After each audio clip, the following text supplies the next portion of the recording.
The mental status exam is in itself a way to assess somebody's current mental functioning as a snapshot. It's a formal assessment, but it's meant to be taken in one instance over maybe several minutes, but it's a snapshot of how they're feeling in that moment. It's not designed to be an overarching assessment of the person's traits, it's just how they're doing in that moment. So, the mental status exam, that is that formal assessment, it's a snapshot, it's transient, it moves from time to time. The American Psychological Association indicates that there are several different domains that are to be observed during the mental status exam. Among them are the appearance of the individual, the attitude, the activity, the mood, affect, speech and language, thought process, thought content, perceptual abnormalities, cognition, insight, and judgment. Those are the categories that the APA recommends that you include, and those pretty much align with every other clinical manifestation of the mental status examination. So let's dive into a little bit of what we're looking at in each of those domains. There are additional resources for you to look at in the mental status exam content folder. So please look at those too, because you'll get additional in-depth definitions. They are all accessible to you. You can understand what they are. You may not have a context for the examples that those definitions would fit, but I can help you with those too, in so much as I've had experience with those. Keep in mind that a lot of the things that you'll see in the mental status examination, especially the definitions, are not what everybody has experience with, because there will be some that are for inpatient settings, some that are more common in outpatient settings, and people generally don't have a broad experience in both well enough to have experienced every single thing. So you will see many things that you might never, or excuse me, you'll see many things that we talk about, especially through the additional resources, that you may never see manifest in practice. So appearance. Appearance is the assessment of the physical appearance. We know as psychologists that the way that somebody looks is a representation of mental functioning to a certain extent. If you've seen somebody who appears to be tired, you can probably notice that they have bags under their eyes, they're not carrying themselves well, they may just have this subjective look of being tired, and you know that's how they are feeling mentally, that they are mentally tired maybe. So in that example, you can recognize that there are connections between the way that somebody looks and mental functioning. The appearance in the mental status exam is going to assess the dress and grooming. So are they dressed appropriately for the situation? Are they overdressed, underdressed? Is their grooming adequate? Are they disheveled, unkempt, or do they have any kind of dirtiness about them? Do they have any malodor? Is there anything that you would consider to be ungroomed about the individual? You also want to look at physical characteristics. You want to look at things like what their face looks like, how they're holding themselves physically. Are they sitting up or are they slumped? Which leads to posture and gait. Are they walking adequately? Do they have a limp? Are they walking with shuffled feet? What do they look like? What do they appear to be looking like when you see them? Now, we'll measure other things like sociomotor activity, things like that in other domains, but we just want to see what they look like. Attitude is another important aspect of the mental status exam. We want to know how they are doing during the time that we're seeing them. Some examples are hostile. So if they don't want to be there, do they have a hostile attitude? Are they cooperative, evasive, manipulative? Whatever it is, you want to list that as their attitude. You can also include whether or not they are those things toward you or toward the therapeutic process. Lots of times people will be okay with you, but they don't want to be in therapy, which is quite common. You know, you'd much rather be around a person than in some kind of institutionalized situation like a therapeutic experience. You'll also want to pay attention to activity. So that's the kind of the way that the client engages in behaviors.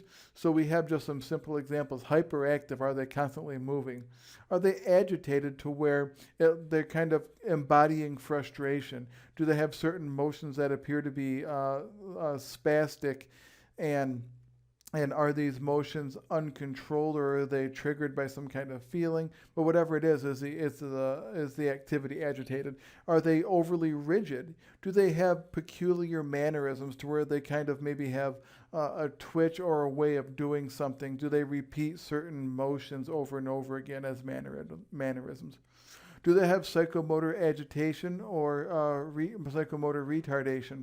So are they behaving very quickly all the time, like making fast movements a lot? Or do they have very slow motions, which would be psychomotor agitation? So are they embodying their emotions or their thoughts quickly or slowly? Or are they restless, just kind of basically shifting back and forth and not able to get comfortable? Again, there are several other ways to measure activity, but these are some of the more common ones. We move on to mood. The mood that the individual has is going to be based on the way that they report feeling on the inside. So it's the reported mood, the way that they feel. We can have something like euthymic, where they're generally very happy or feeling really good. It could be expansive, to where they're experiencing many different kinds of feelings at once. It could be euphoric, to where they're just on cloud nine, they're feeling really good. They could also be anxious, depressed, cyclothymic, whatever. They could be a lot of different moods, but whatever it is, it's how they report feeling. A very simple way of asking that is, how are you feeling today? Not a bad way to ask somebody to give you some information about their mood. And then there's affect. Affect is the outward expression of the mood. Is it broad, to where they just have all kinds of different ways of expressing how they feel? And maybe it's inordinate for the way that they say that they feel. Is it appropriate affect? Or sometimes we call that congruent, to where it's appropriate for the way that they're expressing their mood and it matches the way that they would express their mood. Is it blunted? Okay, is it somehow not able to come forward? Is it getting squashed somehow, the way that they experience their feeling? Is it flat, to where no matter what they're feeling, it all comes out in a certain way?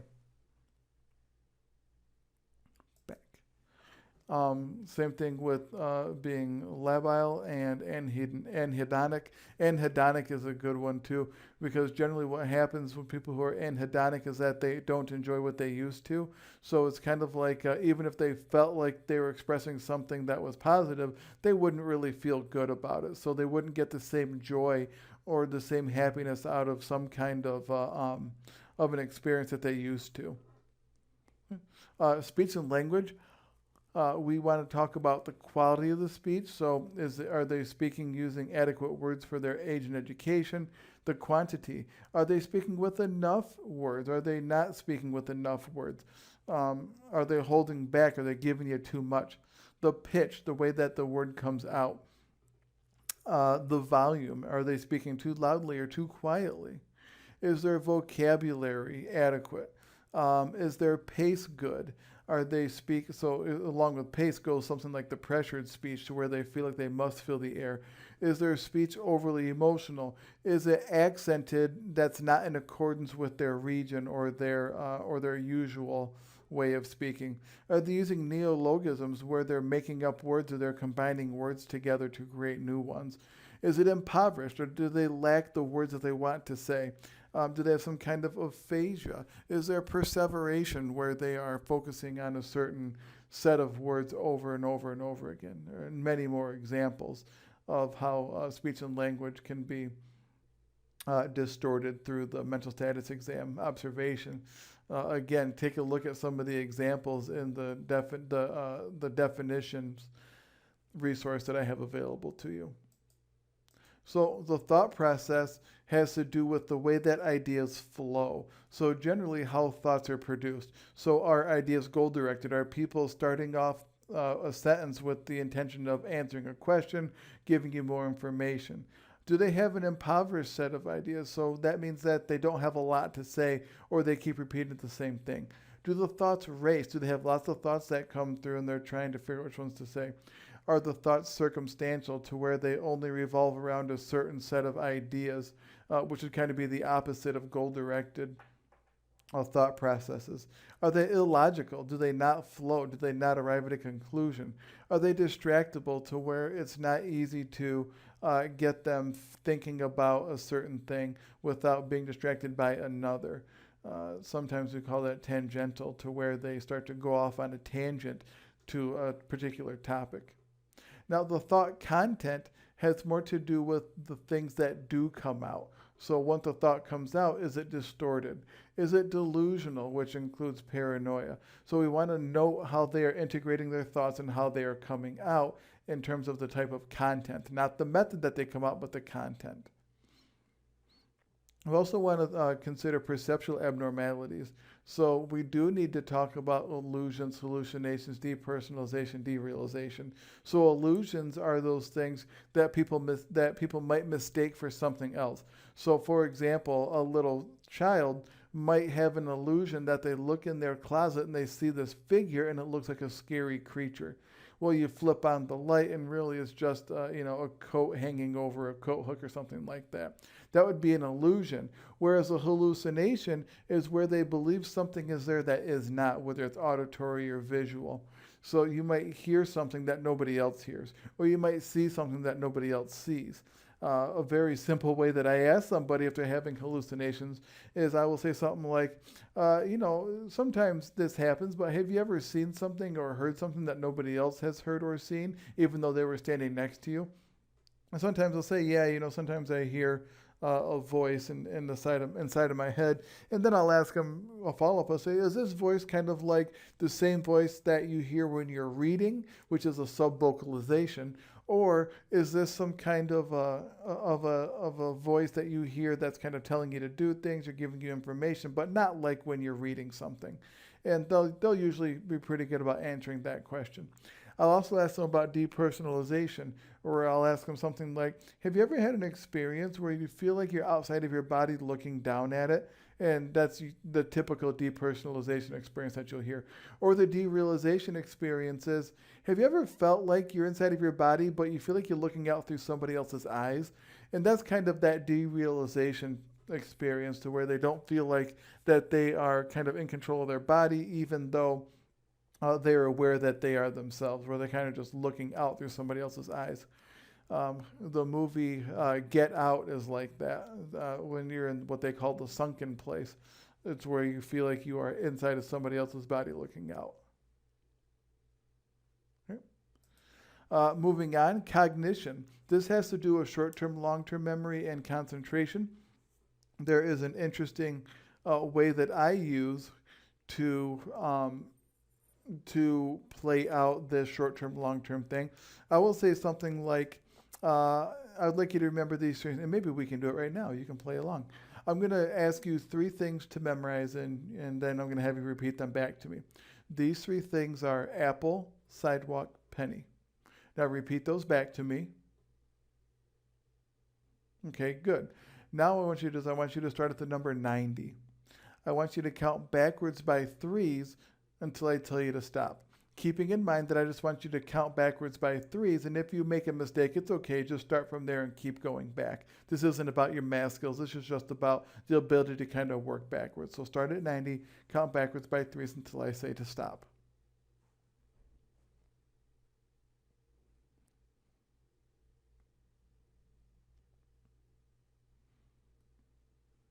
Okay, go ahead and stop. Now I want you to tell me those 3 things that you are to remember. Apple, sidewalk, penny. Okay, so now if you didn't remember those things, it's not that you have bad long-term memory or anything like that. It's just a way for me to get an indication of whether or not there's an additional screening necessary. And in most cases, college students who are listening to this don't have a problem with long-term memory. The short-term memory has to do with that direct recall. With the first time I asked you to repeat those back to me, that was really short-term memory. It was, around 7 bits of information, because it was 6 syllables, 3 things, and it was over a short period of time, like 7 seconds. So generally, that's not a bad indicator of short-term memory, even though we think of short-term memory as being longer than that. Really, it's just that 7 seconds after you hear some information and try to encode it. And then concentration, was the ability for you to count backwards by 3. So it's, if you didn't do the math right, that's fine. But the ability to go backwards by 3s is a measure of concentration. Insight and judgment has to do with the degree to which you can have information or gain information about a situation. Sometimes it's about denial versus acceptance and degree of understanding. So if you have insight into something, you can have insight but deny it, or you can have insight and accept it. Or you can deny something and therefore you're kind of writing off all ability to have insight, like you don't believe there's any insight. The degree of understanding is also important when you think about insight. Sometimes people don't understand the problem well enough to have insight, but generally once you explain a situation to them, they can come up with their own understanding of it to develop the insight. That's usually how that works. So an insight question I might ask them is, what does it mean to not throw stones if you live in a glass house? And they'll usually explain that to me. If they've never heard that before or can't explain it themselves, you can kind of say, well, what would happen if you threw a stone in a glass house? And they said, well, you break windows. I said, okay, so kind of what does that mean then? It's like, oh, okay. Then they'll go on to talk about what it means to not throw stones if you live in a glass house. And then judgment has to do with the ability to make decisions based on a situation. So you make an evaluation. So if I ask somebody, and I usually ask this one, what would happen if you were walking down the street and you saw a stamped and addressed envelope on the sidewalk? And generally people will say, well, I'd pick it up and put it in the nearest mailbox because it's probably meant to go out. And, you're not going to hand deliver it to wherever it was. So you just go ahead and send it on its way. That's usually the answer. Some people will say, well, I don't know. I don't know that I would touch it because I'd be worried that, somebody might come back looking for it or whatever. And that's an okay answer too. The important thing is that they're evaluating a situation with a reasonably good consequence and outcome. So those are the domains, but how do you format these things? That's a really good question because there is no real consistent formatting across practices. There isn't an APA version of a mental status exam. Generally what we will do is we will create a heading for each of the 9 or 13, however many domains your practice uses, generally 9 or so. You'll create a heading for each one, and then you come up with a short little paragraph that describes the functioning for each one. Sometimes people will use checklists. There's an example of that. Sometimes there'll be these little fill-in-the-blank type things, and that's okay too. But for the purposes of what you're going to do, I encourage you to do a heading with a short paragraph that describes what's going on for each domain. So when you are doing these, be sure to make them on letterhead. These are formal documents. You'll also want to include the demographics, your presenting problems, and diagnostics information when it's required. For the purposes of your assignment for this unit, you will want to include the demographics, presenting problem generally. Follow the instructions on the assignment itself, and you'll know what to include.